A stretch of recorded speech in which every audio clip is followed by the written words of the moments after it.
Awesome, guys. Welcome to Keystone Sessions, Session 2. For anybody that's new here, our goal here is to cause collisions between different industries and different diverse skill sets, and seeing what comes of it. We're happy to have a space to be able to do so. We previously had a panel on creating unconventional spaces, and following shortly after will be a social glow up with the trendsetters. But I'm honored to introduce a home team, I would say, working in the facility. And I'll let her introduce herself. A shout out to Kevin as well. Miss Pan Learn with World Builders Academy. Thank you.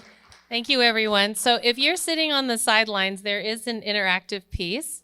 So I encourage you to get to a table and we'll do something together here in a minute. Thank you, Keystone, for having me here to talk about my organization, World Builders Academy. My name is Pan Learn, like Peter Pan. So you can remember that really well. I accidentally advanced that. Very good. So I really love that I'm following up a talk about creative spaces in the city because I think it's really appropriate tie-in to what we do. At World Builders Academy, we are a nonprofit organization that is changing the educational paradigms through project-based learning. So we're going to talk a little bit about education, how we think it should be done, how we've been doing it, and what the road forward for us is.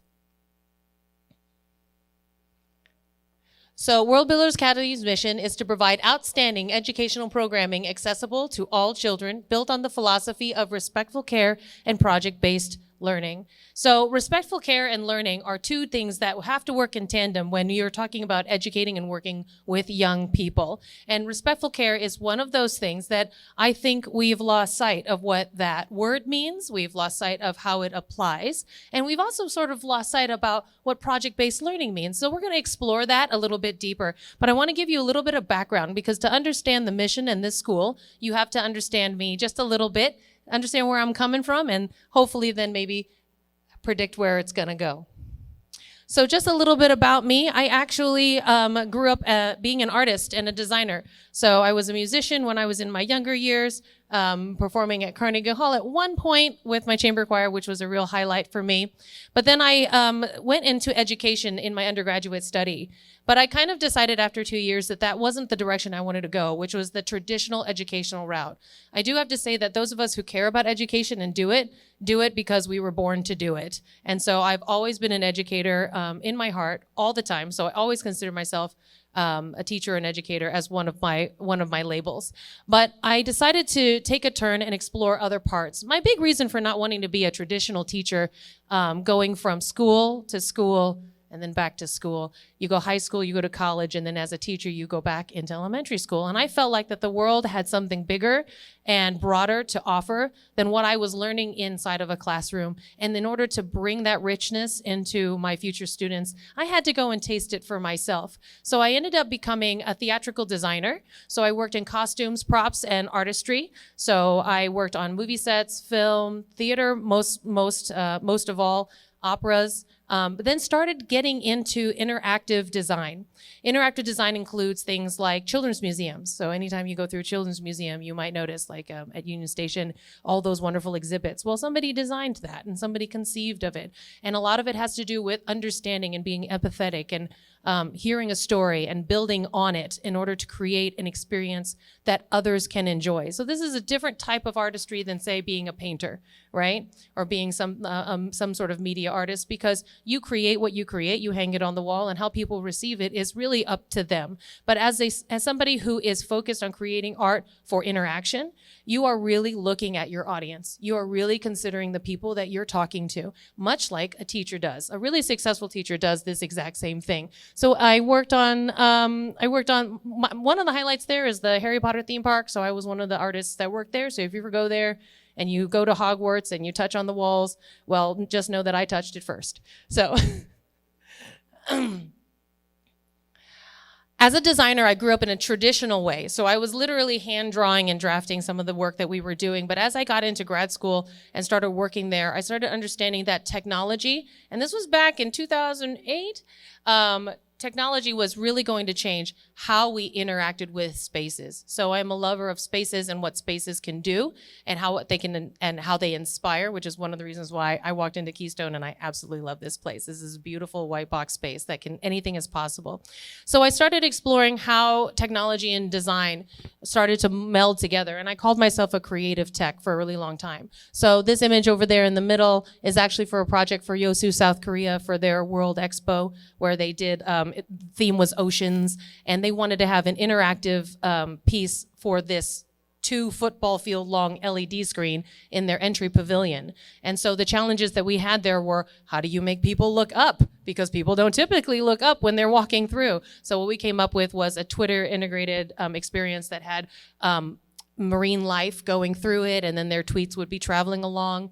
We even tried to do a facial recognition thing, and remember this was 2008, so at that time facial recognition really wasn't a thing. Now it's everywhere, so just see how much it changes in a little bit of time. And that's going to be relevant when it comes back to my teaching, is sort of this idea that we don't know what the future looks like. If you asked me in 2009 if we were ever going to get facial recognition right, I was going to say it's going to be hard.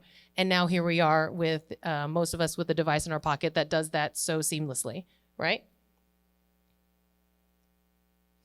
My journeys took me to Carnegie Mellon University, where I worked with the director who started the graduate program called Entertainment Technology Center. And at the time, Don Marinelli and Randy Pausch started this interactive learning space. And this space was really unique. It was unlike any other graduate program out there.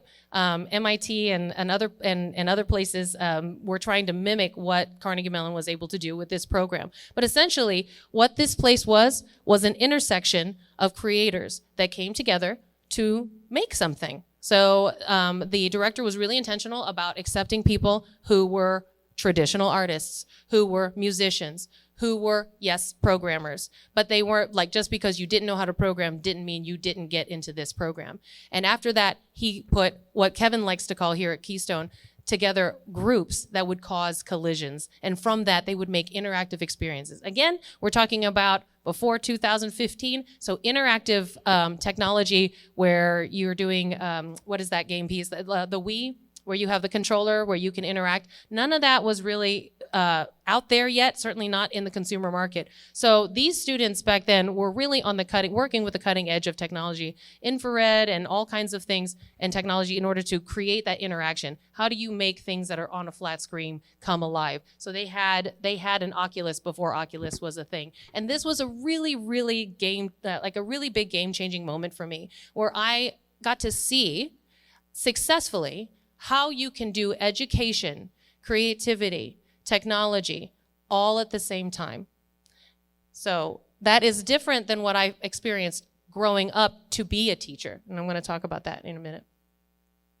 So as a designer, I look at all things in my life like a designer looks like. And now it's a big word, design thinking. Some of you guys might know that word as to represent a process of how to break down a problem. And so when I think about the problem of education, I think about the design process.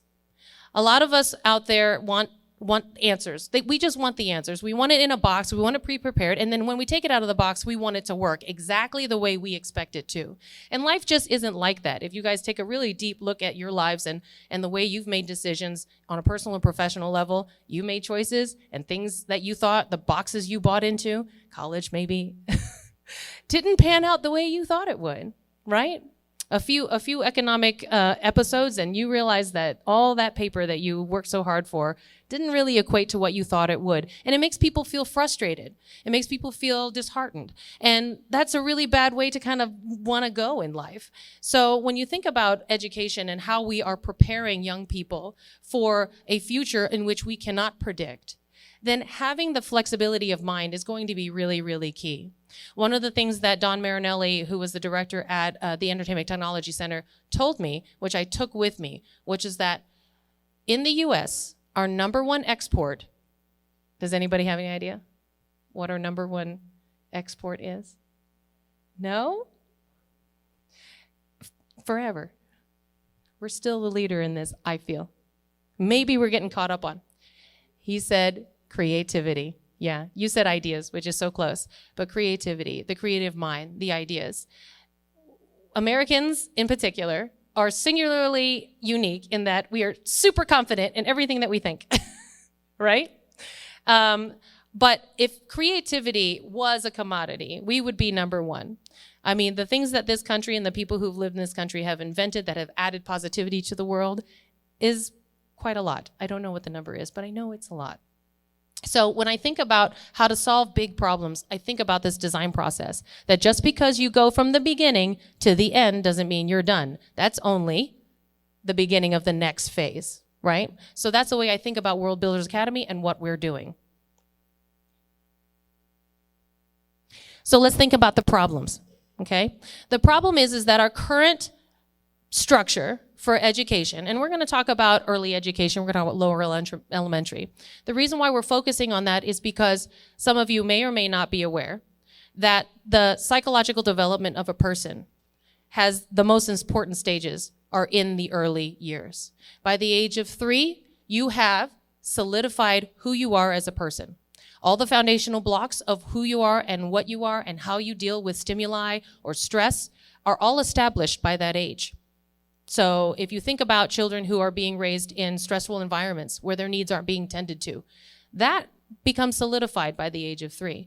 If you think about a child who is at a similar age and it has the opposite upbringing, someone who has resources and it is attended to, that creates a different confidence in a person. And after your foundation blocks are laid, you can augment them, you can color them, you can stucco them, and you can make them look really nice, or you can repair them. That is the work of the rest of your life, but what you are was made that way by 3. And then if we jump to the next big marker, for most girls in particular, by the age of 8, they've decided they're not any good at math. They've decided they're not any good at science. They've decided that the STEM fields are not for them. A majority of them do by the age of 8. So when I go around the community, I meet other organizations that do good work in education, but they're doing it for high schoolers. Do you know what I think? You're a little late. When they're doing things for middle schoolers, do you know what I think? You're a little late. What I feel is ignored, and I still think that it is so, is this idea that if we are going to create the kind of future with the people that we need to think earlier. We need to respect that all of this happens at early ages, that babies aren't just babies, just little creatures that just need to be changed and fed and sleep, and who cares, right? So I actually started this organization because I wanted to go back into teaching after having my kids, move back to Kansas City. And I asked myself, how can we do it better? And I started with, oh my gosh, if we want to get kids interested in STEM, we have to show them the confidence. One of the things that I noticed was when I was working at, I had a privilege of working at several Ivy League institutions. So I've walked around the campus of Harvard and Yale and Stanford and UC Davis. UC Davis is not really Ivy League, but I think they would consider themselves a new Ivy League. So they'll correct me if they see this video. But I looked around, and I was in my young 20s at the time, and I thought to myself, you know, because I am so academically focused. I'm a classic 80s kid. They said, get a college degree, and I got a college degree. I checked that box so that I could be successful and I don't have to worry about it for the rest of my life. But I was walking around the campus, and I sat down on a bench, and I watched these younger kids. And I had just finished school at a state school that nobody cared about, really. A state school that people kept confusing for a really notable good school. So everybody kept thinking I went to Northwestern University. That's not where I went. And I was watching them, and I thought, what makes these people better if being in these schools is better? What makes these people better than a state school kid? What's the difference? And I thought and I thought and I thought. And what I came to was they had 2 things in common that maybe some state school kids and other kids at other, what we'll call lower priced universities don't have. They had connections, and they had access and opportunity to resources. So I want to think about that a little bit. I didn't say that they were smarter. I didn't say that they were more privileged economically, although that does come with it. I said that the people that were walking around me, swirling around, being so excited, being part of this Ivy League community, had access to resources, and had connections. Okay, so if that's all that's needed in order to attain this level of quote-unquote success, then why don't we just give them opportunity when they're younger? Let's go to high school. Let's give them opportunity. It didn't take me very long to realize that it was too late. Most of the children who are in high school, who are getting ready to graduate, have already decided what they were and weren't going to be. They've already told themselves that they couldn't do a lot of things, and they weren't willing to try a lot of things, and they were scared to do these things. Even though they might be in choir and they love singing, they were too scared to pursue it, right? So let's backtrack. Let's go earlier. Middle school. Again, too late. A lot of these kids are dealing with all the social things you deal with when you were 14, 15, 16 years old, and they're too busy to think about who they are, and what their wants are. So let's go back even further. That's when I discovered that 8 years old was the big turning point for girls in particular to decide whether or not they were going to be part of STEM. But I kept going back. What I kept noticing every time I was in a typical educational institution was what I felt was a lack of respect for their ideas, a lack of opportunity for them to have agency in the things that they wanted to learn. And why is that? Well, because if you have one adult that's managing 25 children with various whatevers, you have to create a system that is purely about control and then about learning. So if you go to a classroom today, you might notice even the best teachers are still doing things like, I don't want to hear you. Raise your hand. Oh, we have to stop learning today because so-and-so is having a hard day and I have to reprimand this person. You know what? 6 of you out of the 25 of you are not behaving today, so the entire class loses recess. What does that do to a child's willingness to learn?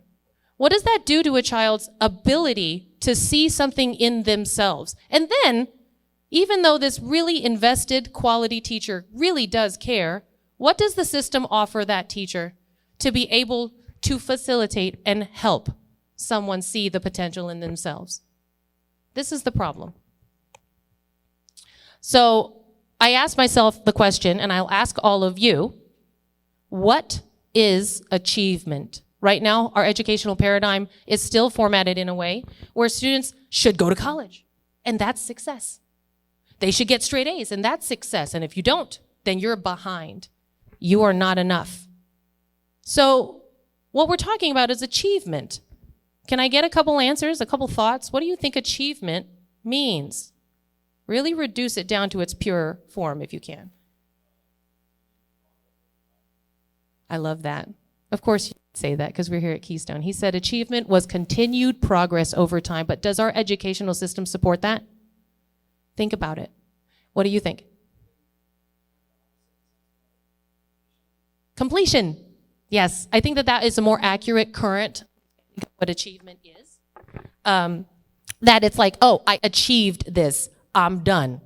We go back to that idea that everything should be in a nice packaged box, and when I open it, it should do exactly what I think, and there should be no surprises, I'm done. And that's not right, because that's not the way life is. So if you set up a system where people have to live in it for 12 years, where they start and they're done, and they start and they're done, and they start and they're done. Listen, there are so many times you're going to try to plant a tulip to get that to grow in your garden before you go, you know what, I'm not doing this anymore. You stick that in the ground and it's supposed to grow and it doesn't. Season after season, it doesn't work. You're going to quit. You're going to quit on yourself. You're going to quit on the possibility. So achievement has to be, and I like your definition, a process. A process. What do we know about our current educational system? We've talked a little bit about that. I went on my tirade. I did warn people. But let's just go ahead and just take a quick look at this generic stat. This is a stat that says percentage of performing at or above proficient in 4th grade reading, white males compared to black males. This is just a stat I just found. And you guys know, I mean, we talk about education a lot. There's a lot of people talk about education. We talk about people talk. It needs to be changed. Nobody changes it. Not only do they not change it, but the government systems entrench even deeper in stuff they know doesn't work. Why? Because of the way the economic systems are set up to reward those systems. That's a different conversation. I won't get too far on that. But let's just look at those outcomes.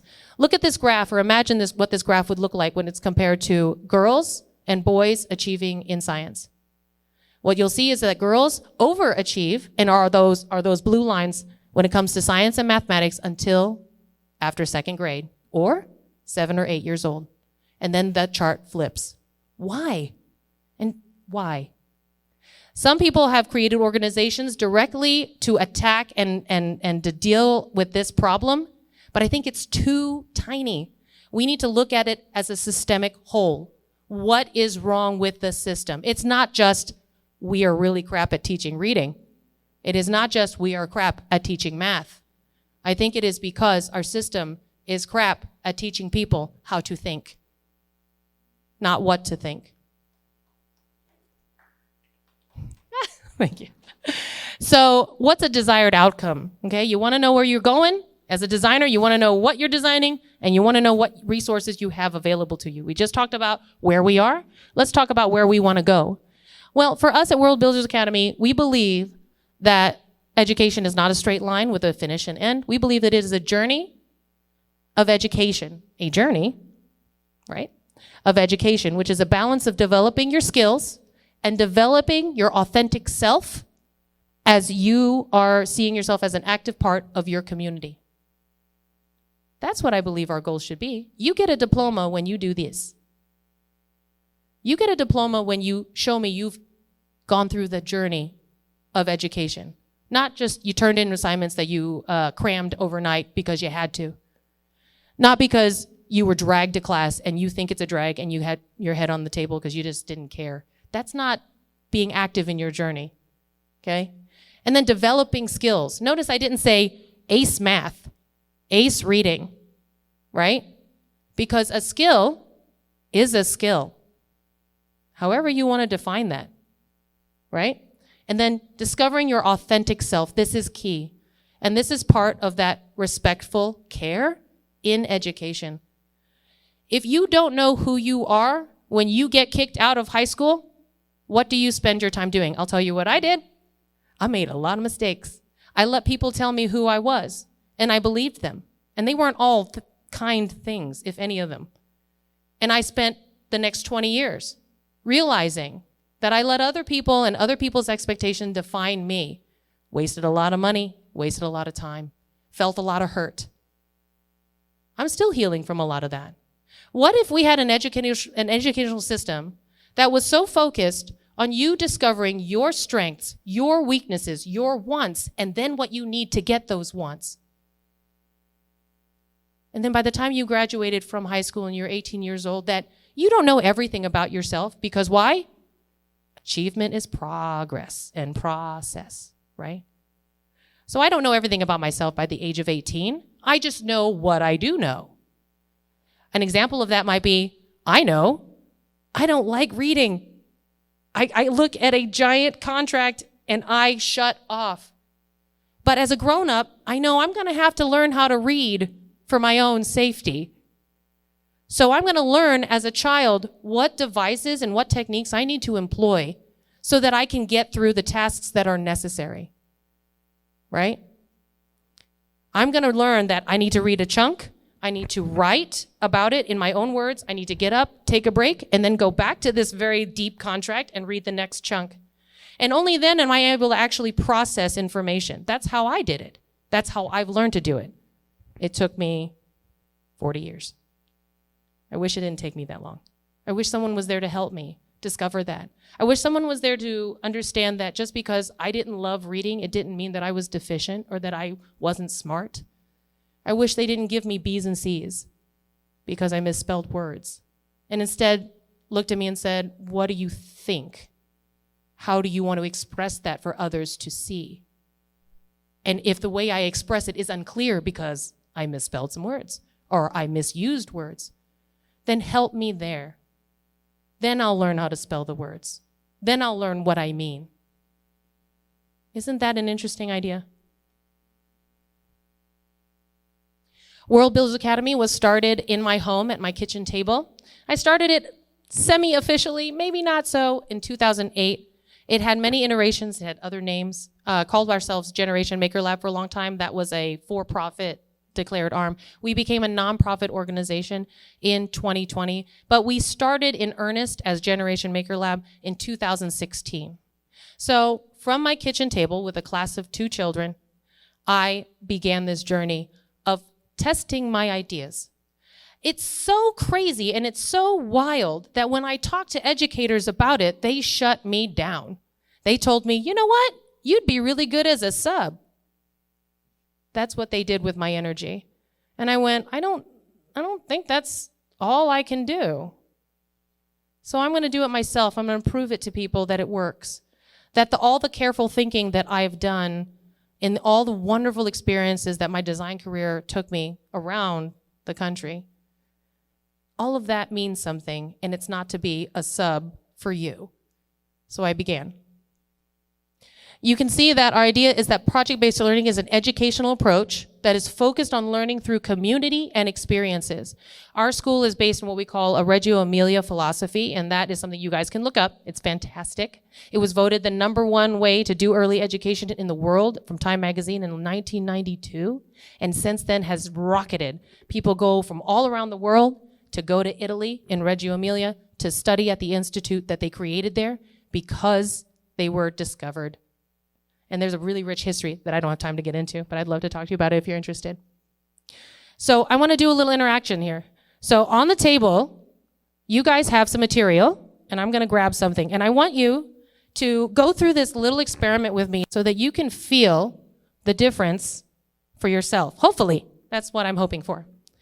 So what we're going to do is you are going to do exactly as I say, and you should not deviate. If I see you deviating, you're going to timeout. I want you to take a piece of pipe cleaner. I would like it to be a pink pipe cleaner, if you have it. If you don't have a pink one, then you need to find one, but you can't get up from your table. You can't talk without permission. You need to raise your hand. All right. Now, I want you to take this object and I want you to fold it into 2-inch segments. I'm going to put my mic down so I can do this with you.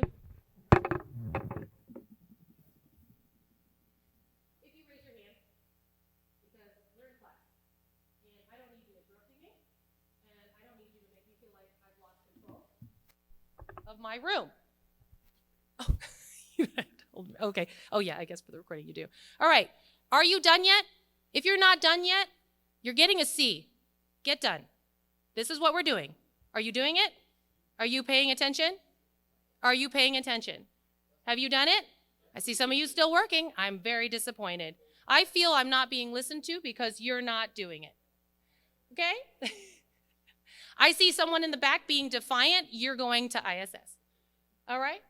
Once you've got the 2 segments, I want you to fold it in on itself, and I want you to connect it. I want you to connect it. Okay? And look what you have. You have a star. Isn't that amazing? A star. I have a star. You all should have a star. If you don't have a star, you officially failed this assignment. All right. I know what kind of kid you were at school. All right. I do. Yes, I do. Thank you. All right. Now, I want to tell you something about creativity while I'm being run another piece here. How was that experience for you guys? Let's reflect. Was it fun? Was it creative? But we were doing something with our hands and pipe cleaners. That's creative, right? It's automatically creative if you have an art supply. Oh, then you weren't listening. The problem with what people think project-based learning is when you say it, because it's a hot button word in the education community, we're project-based learning, we're hands-on, is that, no, you're not. There's a difference between project-based learning and craft. And what we engaged in just now was craft. Sorry, I'm going to wait on that one. My bad. I'm going to wait on that one. So what we engaged in was craft. Craft is something that you do, and you can enjoy craft. Woods craftsmen do the inlaid wood stuff. Those are beautiful. That is a craft. It becomes an art when you can express an idea through it. All right? But what we just did was craft because there was a predetermined outcome, there were directions, and you had to follow them. And then this was a mock of what it's like to be in the classroom because you were told what to do, you were told the time You had to do it, and if you didn't do it, you failed. Let's do this a different way. I want you guys to pick up an object from the table in front of you. Just any of them. And I want you to tell me what you notice about the object that you selected. Can you tell me what you notice about it? It's what? It's sturdy. You have an object that's white and it's sturdy. Covered. Somebody has an object that's covered. What else? Circular. You have a circular object. I want you to look deeper. Yeah, sharp. Pointy. I want you to look deeper at the object you selected. And I want you to think about it. I want you to notice something you didn't notice just a second ago. So look at it. You know, what I notice about this object is that there's a twistiness in it. And then when I run my fingernail on it, it makes a sound.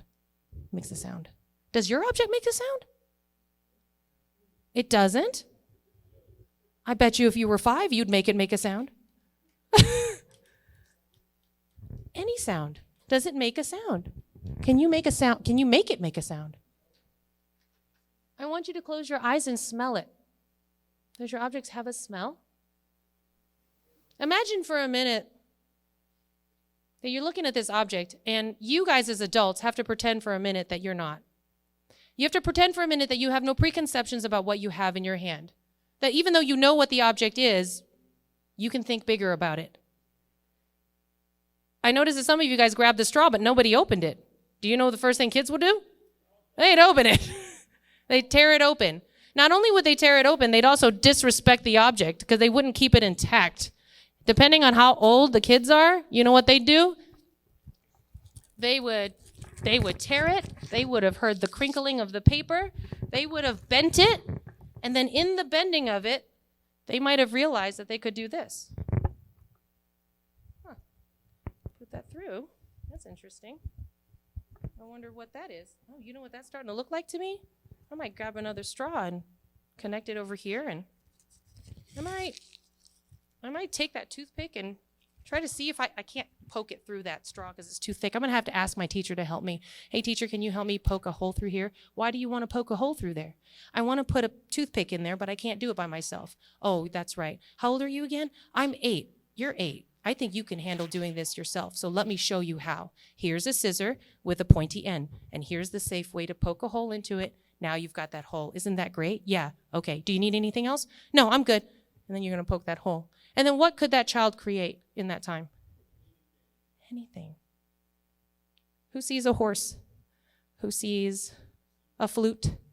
Who sees a car? There are children who in my school will come to me and bring this to me and say, this is what was one? This is my unicorn named Municorn. That was today. Somebody said that to me. This is a unicorn named Municorn. I said, oh, that's awesome. They'll scribble things on a piece of paper to me, and then they'll come to me with so much excitement because it was their idea, and they captured it. And I'll say, that's awesome. What is it? And they'll say, it's a fire truck, and it's going to a house. You guys have young kids. You know that this happens, right? What happens to that energy as they age? You get told it's not life. It's not life. It's the opposite. You get told that it's not valuable. You get told that it's silly. Oh, will you put that away, please? It's dinner time, right? And every time we do that to a child who is enthusiastic about something they did, no matter how old they are, even when they're 1 year old, they're toddling to you and they want to show you that they found a button or something on the floor and they're showing it to you. And you ignore it. You don't know it, but maybe that was a moment of confidence for them. Mom doesn't care about what I have to think or say. My teacher doesn't care about what I have to think or say. So at my school, we do the opposite. When a child has a difficulty, I know that that's a question that might come up. Okay. Well, no, I'm going to hold on that. I'm going to go here. So the core subjects in a typical school are what? Math, science, history, reading, ELA, yeah. And then art. They have art class. They have 45 minutes specifically set aside to be creative. You better hurry. PE. What's really funny is that life isn't siloed like that, is it? Doesn't a chef also act as a chemist? Doesn't a musician also act as a mathematician? Why do we silo the subjects in the way we study them? That seems silly. This is how we separate our subjects. There are the academics, which is what it sounds like. Okay? You're not going to learn how to add 2 + 2 sitting next to a tree. You might, right? You're not going to learn calculus that way. You might, but most people won't. Creativity, community, culture, self-discovery, and world discovery. I'd love to dive deeper into these, but I know I've gone long. Let's talk about creativity. We just did the creative exercise. Boop. All right. So I want to add what is creativity. If I were to ask you to define creativity, you might have given me a plethora of different answers. I wonder if this one would resonate with you. Being creative is the ability to connect two things. That's it. That's all it is. So I'm not creative. I literally had somebody say that to me while I was setting out this material. I'm not creative. Who told you that? Are you sure? You may not be creative with pipe cleaners, but you're creative in other ways, I'm sure. You're creative if you're given challenges and you're pressed, right? You have to be a person. Okay? The act of being creative requires having experience, understanding the context of your environment, and getting information.